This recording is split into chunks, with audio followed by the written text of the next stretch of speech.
Good evening. Tonight we're diving into a conflict that doesn't play out on battlefields but in boardrooms, factories, and government offices. Trade wars are battles fought with tariffs, not tanks. Instead of soldiers, you'll find economists, politicians, and business leaders on the front lines, shaping the fate of entire industries. A tariff is a tax on imported goods, meant to protect domestic industries by making foreign products more expensive. This can shift consumer choices, encouraging people to buy local instead of imported. For example, if the U.S. slaps a 25% tariff on Canadian steel, American companies may turn to local steel instead. This move is designed to boost domestic production and keep jobs at home.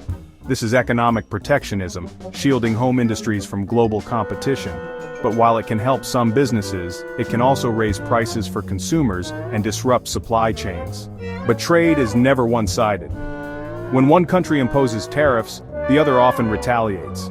This back and forth can quickly spiral, affecting more than just the original industries involved. Canada might respond to U.S. steel tariffs by taxing American bourbon or oranges. These choices are often strategic, targeting industries that matter politically or economically.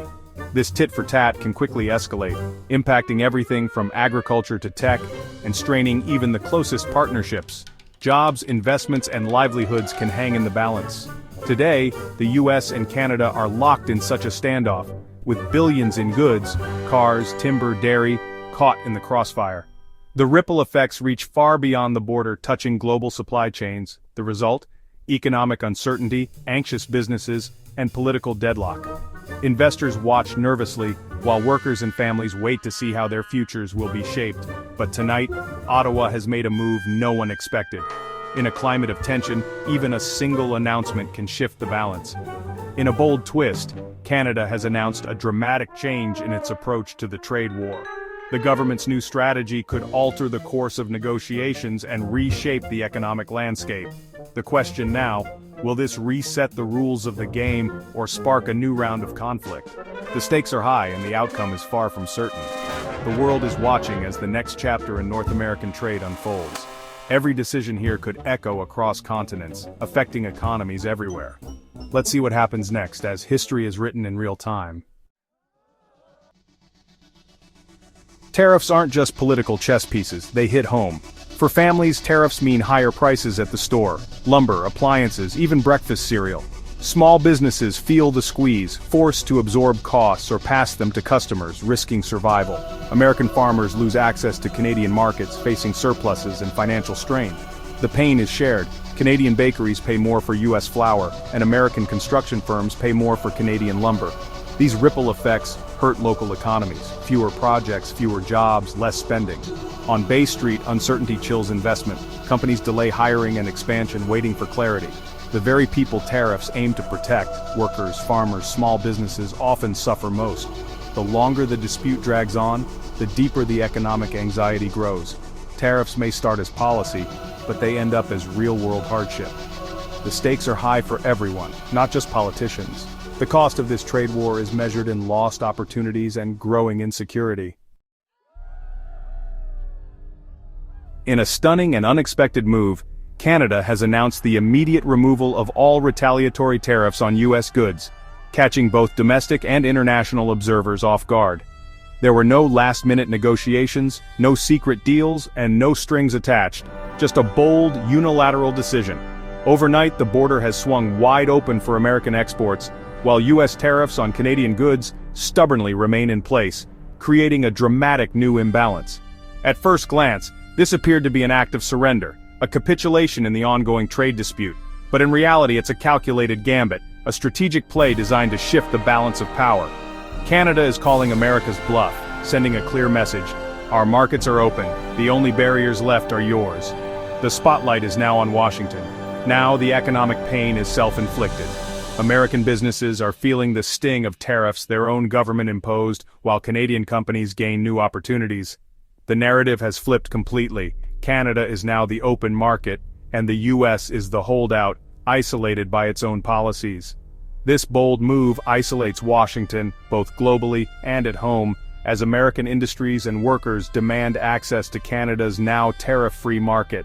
The pressure is mounting on U.S. leaders to explain why they're blocking prosperity and holding back their own economy. Canada's move reframes the conflict entirely, turning a defensive posture into a bold offensive strategy that puts the U.S. on the back foot. It's no longer just a trade war between two nations, it's become a test of American policy, leadership, and willingness to adapt. The world is watching closely to see if the U.S. will hold firm, double down, or ultimately fold under the growing pressure. The stakes have never been clearer, and the outcome could reshape North American trade for years to come. For Donald Trump, Canada's move is a political trap. His America First tariffs now look self-defeating, with Canada offering open trade. American farmers and manufacturers see opportunity across the border, blocked only by their own government. Trump's opponents seize the moment, asking, if Canada's ready for free trade, why aren't we? He faces two bad options: keep tariffs and hurt his base, or drop them and admit defeat. Either way, his strategy is exposed. Canada has turned a test of economic strength into a test of political will. The pressure on Washington is intense and growing. The impact is real for American farmers and automakers. These aren't just numbers on a spreadsheet. These are livelihoods, communities, and entire industries feeling the pressure from both sides of the border. With Canada's tariffs gone, U.S. farmers should have a clear path to Canadian markets. But the reality is more complicated.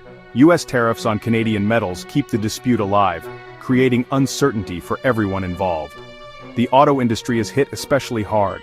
Tariffs on Canadian aluminum and steel raise costs for American carmakers, making vehicles more expensive to produce and, ultimately, pricier for consumers at the dealership.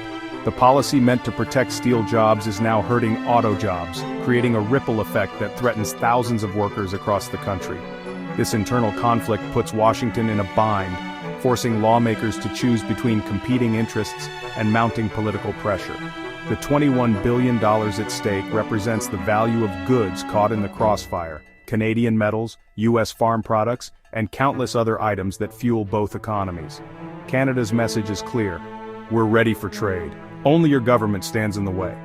The frustration is growing on both sides of the border.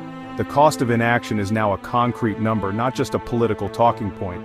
It's a figure that shows up in lost contracts, missed opportunities, and shrinking paychecks. Every day the tariffs remain, American businesses lose out. Small towns and big cities alike are feeling the squeeze, as uncertainty makes it harder to plan for the future. The pressure mounts from every corner of the economy. From Wall Street to Main Street, everyone is waiting for a resolution. The trade war is no longer abstract, it's a daily reality for millions. Higher prices at the grocery store and on the showroom floor are just the beginning. The question now is, how much longer will Washington hold out, as the stakes keep rising and the pressure intensifies? The answer could reshape North American commerce for years to come, changing the way goods, jobs, and opportunities flow across the continent. Canada's tariff drop is a game-changer for North American trade. Supply chains, once tangled by tariffs, can now realign, at least northbound. American exporters gain a clear edge in Canada, while U.S. tariffs still handicap American firms needing Canadian materials. This creates a strange imbalance. U.S. policy now helps Canadian competitors in some sectors.